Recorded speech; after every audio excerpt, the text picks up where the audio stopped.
Hello दोस्तों, अज मैं लेके आया तुहाडे लई Xiaomi का फोन।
ਅੱਜ मैं ਤੁਹਾਨੂੰ इस फोन बारे अनबॉक्सिंग करके दिखावांगा।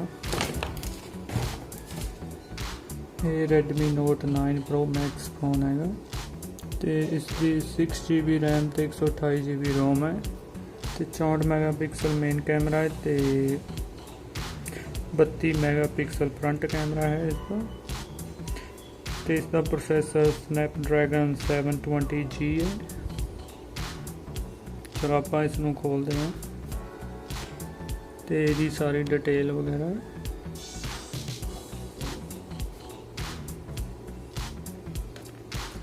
तो पहले बॉक्स दिता हुआ है जिस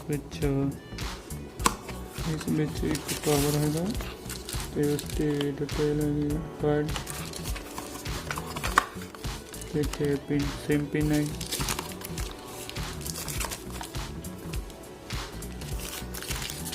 क्लियर केस कवर है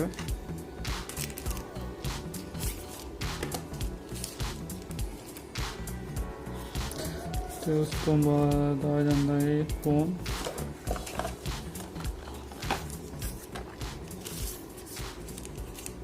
ओके ऑलरेडी बैग दे विच रैप किया हुआ है तो इसके पीछे कुछ स्टिकर लगे हुए हैं और गाइड वास्ते और सीरियल नंबर वगैरह है। उस तो बाद नीचे आ जाती है चार्जर केबल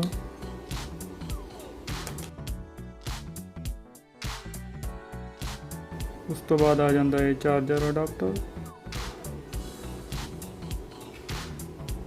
तुसीं देख सकते हो इस फोन का चार्जर भी काफ़ी बड़ा है। ये Note 7 का चार्जर है तो Note 9 का चार्जर है। ये 2 एम्पेयर चार्जर है तो ये 30 वाट चार्जर है। देखने से भी काफ़ी बड़ा लग रहा है, इस साइड में भी काफ़ी बड़ा है।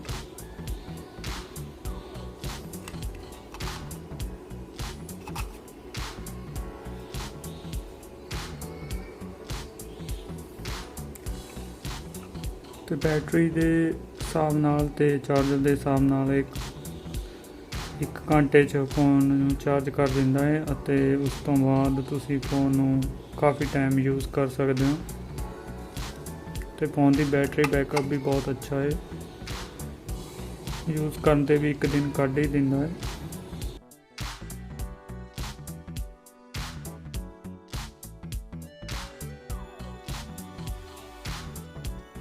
चलो आप इस फोन देखते हैं। इससे 4 कैमरे लगे हुए हैं तो नीचे फ्लैश है।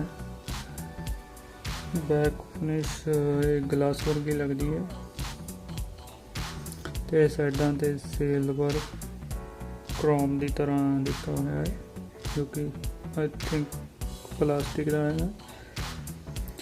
तो इसका मेन कैमरा है 32 मैगापिक्सल ਤੇ ਇਸ ਦੇ ਉੱਪਰ ਇਹ ਦਿੱਤਾ ਹੋਇਆ ਹੈ ਰਿਮੋਟ ਸੈਂਸਰ ਤੇ ਇੱਕ ਮਾਈਕ ਤੇ ਸਾਈਡ ਤੇ ਦਿੱਤੇ ਵੋਲੀਅਮ ਬਟਨ ਤੇ ਫਿੰਗਰਪ੍ਰਿੰਟ ਸਕੈਨਰ। ਉਸ ਤੋਂ ਬਾਅਦ ਇਹ ਦਿੱਤਾ ਹੋਇਆ ਹੈ ਨੀਚੇ ਸਪੀਕਰ ਹੈਗਾ, ਮਾਈਕ ਹੈ ਤੇ ਹੈੱਡਫੋਨ ਜੈਕ ਇਸ ਦਾ ਨੀਚੇ ਹੈਗਾ ਹੈ ਤੇ ਇਸ ਵਿੱਚ USB ਚਾਰਜਰ C ਮਿਲਦਾ ਹੈ ਤੇ ਇਸ ਸਾਈਡ ਇਸ ਤੇ ਸਿਮ ਟਰੇ ਹੈ ਜਿਸ ਵਿੱਚ ਤੁਸੀਂ ਦੋ ਸੈਪਰੇਟ ਸਿਮ 4G ਚਲਾ ਸਕਦੇ ਹੋ ਤੇ ਥਰਡ ਟਰੇ 'ਚ ਤੁਸੀਂ ਆਪਣਾ ਮੈਮਰੀ ਕਾਰਡ ਵੀ ਪਾ ਸਕਦੇ ਹੋ ਤੇ ਮੈਂ ਆਲਰੇਡੀ ਸੈਟਅਪ ਕੀਤਾ ਹੋਇਆ, ਤੁਸੀਂ ਦੇਖ ਸਕਦੇ ਹੋ ਜੀ ਸਕਰੀਨ। डिस्प्ले भी काफ़ी अच्छा है, स्पीड भी अच्छी आ रही है, कैमरा क्वालिटी भी अच्छी है। तो बाकी मैं दोनों इसकी डिटेल लिखा देना है।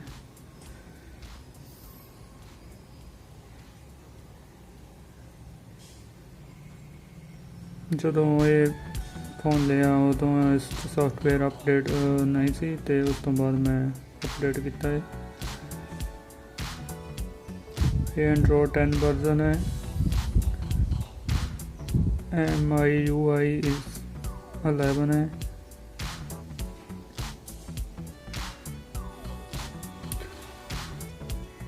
ये प्रोसेसर की डिटेल हैगी है।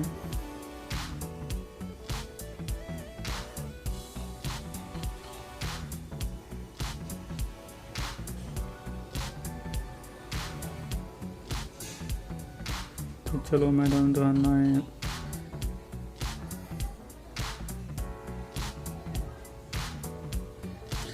कैमरा क्वालिटी बहुत बढ़िया है इसकी बैटरी 5000 mAh है तो इस 10x जूम है जो कि तुम देख सकते हो। कैमरा क्वालिटी वाली चीज़ में दिखा रहा है 10x जूम पे।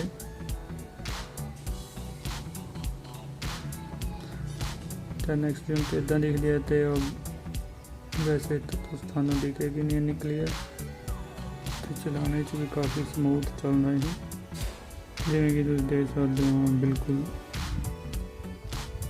फास्ट काम कर रही है।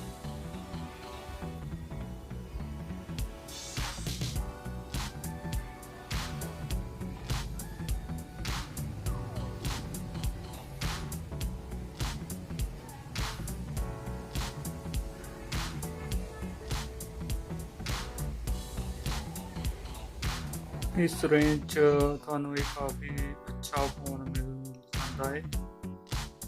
ये क्वालिटी भी अच्छी है, कैमरा भी बहुत अच्छा है, बैटरी बैकअप भी बहुत अच्छा है।